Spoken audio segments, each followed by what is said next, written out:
Asteroid City di Wes Anderson. Sinceramente, questa volta devo ammettere, non ho capito di cosa parla il film. Cioè, non ho capito. Non è che non ho capito la visione del regista o non ho capito lo stile cinematografico, che invece è ben chiaro. Non ho proprio capito qual è il tema del film, qual è il racconto, quali sono i personaggi. Cioè, ho assistito praticamente a qualcosa che potrei definire un vuoto totale, ma non il vuoto che voleva raccontare Anderson, il vuoto dei personaggi, non che il tema della storia sia il vuoto, perché per raccontare il vuoto ci vuole un film pieno di energia, con una grande spina dorsale, con una forte struttura, con una capacità di coinvolgimento degli spettatori che vengono poi attanagliati da questo senso di vuoto. Mi sembra che ci sia in questo momento una deriva critica del cinema americano,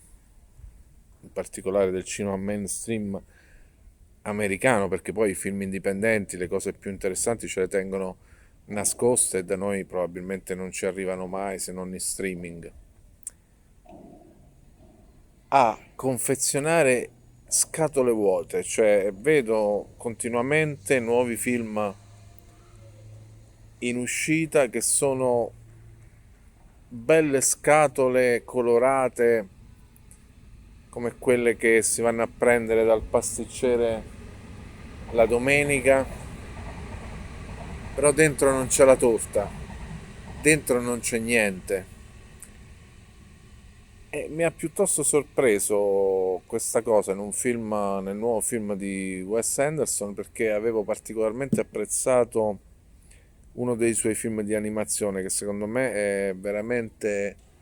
quasi un capolavoro, se non vogliamo proprio definirlo un vero e proprio capolavoro, che era L'isola dei cani, con un ritmo incalzante, un'ironia che funziona ad ogni scena. Ero uscito dalla sala cinematografica dopo aver visto L'isola dei cani veramente soddisfatto e veramente pieno di questa energia di questo film in cui le metafore sono tutte abbastanza chiare, è chiaro di che cosa parla, è chiaro il messaggio che vuole trasmettere, lo trasmette in un modo molto divertente, molto riuscito e molto da cinema de sé. Ma questi ultimi film americani che sono propagandati in una maniera eccessiva, che incassano tantissimi soldi, sono praticamente uno dentro l'altro, a partire più o meno dal 2020, stranamente. C'è questa cosa, a parte l'inqualificabile film che ha vinto l'Oscar, che vabbè, definisco senza mezzi termini spazzatura totale, veramente un film inguardabile, eh, che ha rivelato tutta la farsa che c'è negli Oscar, quindi se è possibile che un film di questo genere, come Everywhere, eccetera, eccetera, venga premiato con il più numeroso numero di Oscar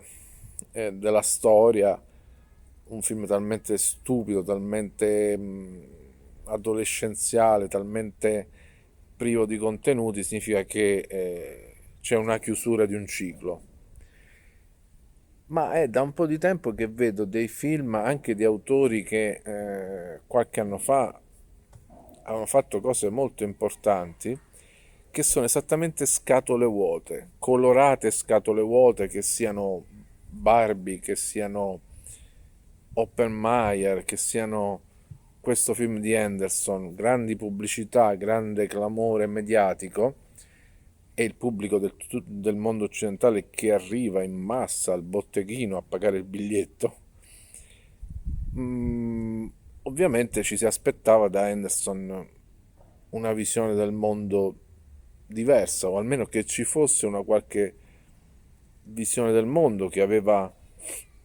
dimostrato di avere appunto in film come L'Isola dei Cani e in parte anche con il meno riuscito, secondo me, Grand Budapest Hotel, che era comunque un film che annoiava, ma che aveva sufficienti contenuti dentro la scatola, la confezione, la fotografia stupenda e i movimenti di macchina tipici del regista. C'era qualcosa di sufficiente a passare 2 ore al cinema e a sentirsi relativamente soddisfatti. Poi è un'esperienza soggettiva, ecco, a me quel film lì mi aveva abbastanza annoiato, però avevo avuto l'impressione di assistere a qualcosa per cui valesse la pena anche solo contemplare l'aspetto figurativo. Qui questo aspetto figurativo è portato all'eccesso, è totalmente maniacale, quindi siamo in un mondo artificiale ricostruito in un set di plastica nelle montagne rocciose, le montagne sono di plastica, quindi c'è questo tema della plastica che ritorna da Barbie in altri film del cinema americano più recente.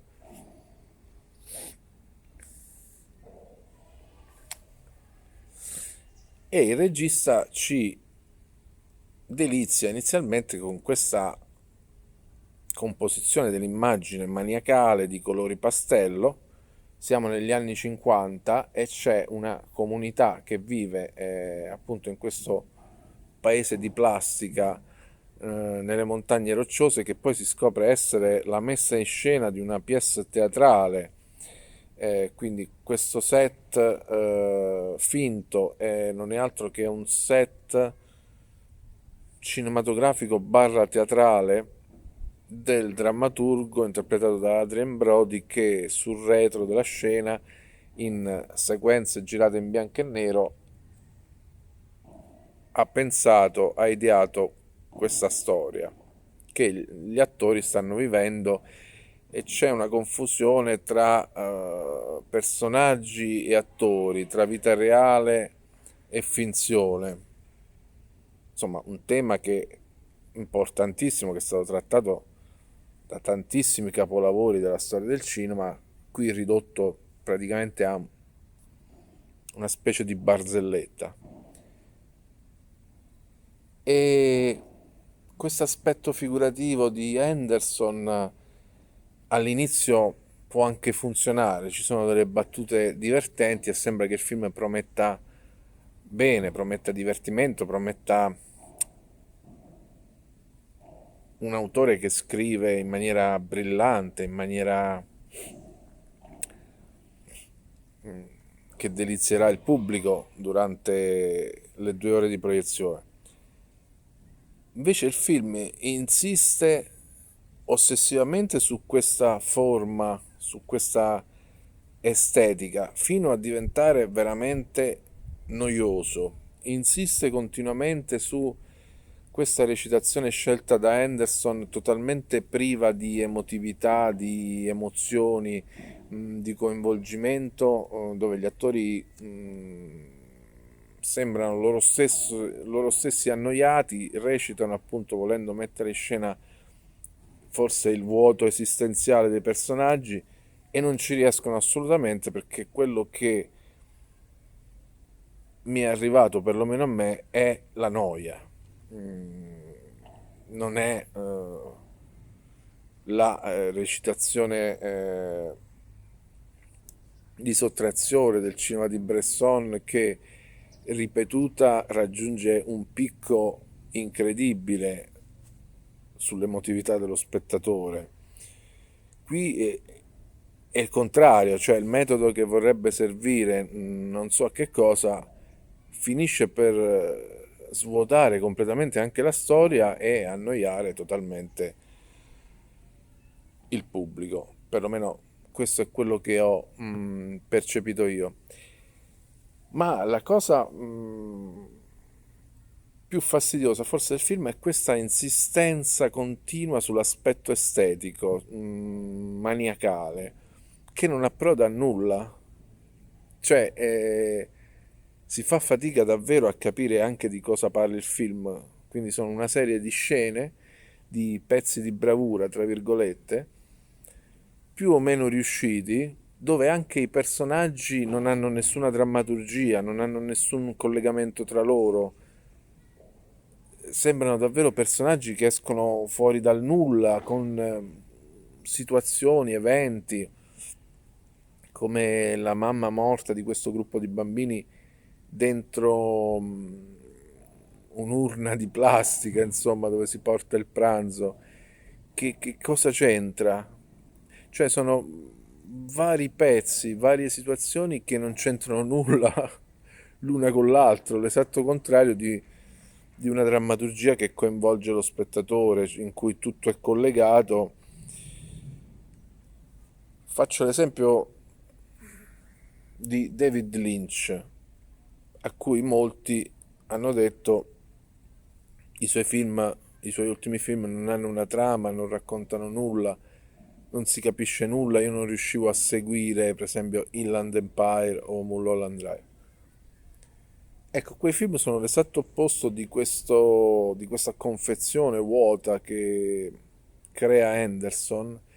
che pur non avendo una trama, quei film seguono una sorta di trama dell'inconscio, una trama che per quanto noi troviamo irrazionale, che non abbia svolte logiche, ci inchioda alla poltrona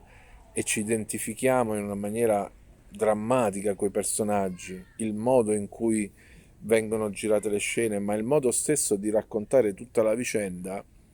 combina tutti gli elementi con legami a volte nel cinema di Lynch appunto misteriosi che non riusciamo a vedere, ma che ci sono e che ci sono ancora di più di un cinema logico, di una trama logica che si svolge in maniera razionale, più facile da seguire. Ecco, qui ho avuto l'impressione del vuoto totale, proprio perché non c'è nessun legame, è come se uno decida, ecco, a questo punto viene fuori mm, questo uccello che fa il verso tipo Willy il coyote, oppure viene fuori una scena in cui succede questo e quell'altro, ma ci si chiede ma perché?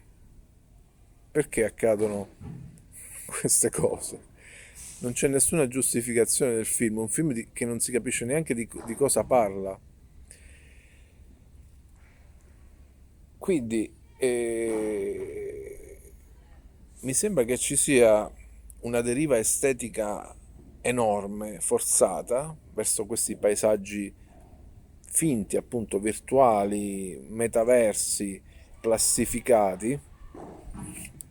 di un cinema americano che comincia a diventare preoccupante. Speriamo che l'uscita del prossimo film di Martin Scorsese rialzi un po' il livello della produzione statunitense che nonostante i grandi incassi eh, incomincia a sembrare un qualcosa che abbia una visione che non c'è, che è una visione totalmente assente e sembra che ci sia quasi un'evoluzione in cui non c'è neanche una drammaturgia, dei collegamenti con i personaggi, dei collegamenti con gli eventi, ma ci siano delle cose buttate lì a caso, giusto per strappare l'applauso per il pezzo di bravura dei 3 minuti di una scena, dei 4 minuti di un'altra scena, ma manca completamente l'unità delle opere. E che altro dire? È un film che sicuramente dal punto di vista estetico, tecnico, scenografico è eccezionale e io amo principalmente questo tipo di cinema, è un modo di girare che per certi versi ricorda il cinema di Fellini, che è uno dei registi che il regista che amo di più in assoluto nella storia del cinema, ma che paradossalmente toglie qualsiasi interesse fino ad arrivare alla noia. Perché questa cura figurativa, questa bellissima fotografia pastello, e in più un cast stellare inspiegabile, cioè quasi lo definirei quasi uno sfregio, una, come dire, qualcosa di arrogante nei confronti, ad esempio, di un cinema indipendente che crea, nonostante l'assenza totale o parziale di budget, un cast stellare in questo film che uno si chiede ma perché? Cioè che bisogno c'era di mettere tutti questi attori famosi in queste parti, in queste apparizioni, ripeto, spesso scollegate dal contesto globale dell'opera, che sono in realtà dei piccoli ruoli, dei piccoli camei. Non so, a me ha dato quasi fastidio vedere ogni 5 minuti un attore, William Dafoe, che appare dal nulla e che fa la sua apparizione per poi dissolversi nel minuto 7,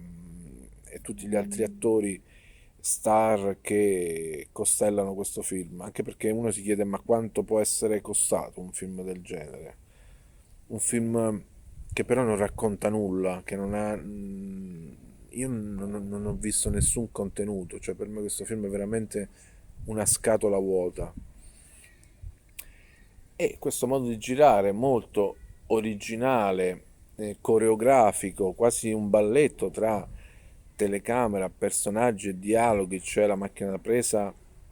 predilige i carrelli laterali, ma anche in quelli avanti e indietro si coordina con il modo di declamare le battute, così senza emozione degli attori, in una specie di balletto potenzialmente interessantissimo che appunto mi ricorda il cinema di Fellini, ma mentre nel cinema di Fellini l'emozione arriva ai massimi livelli della storia del cinema, così come la contemplazione della bellezza e tante altre cose, qui piano piano arriviamo nel nulla e tutto questo spreco di mezzi, di risorse per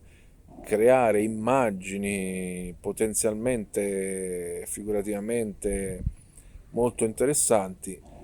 approda, per quanto mi riguarda, alla noia più totale e anche al disinteresse per un'opera del genere.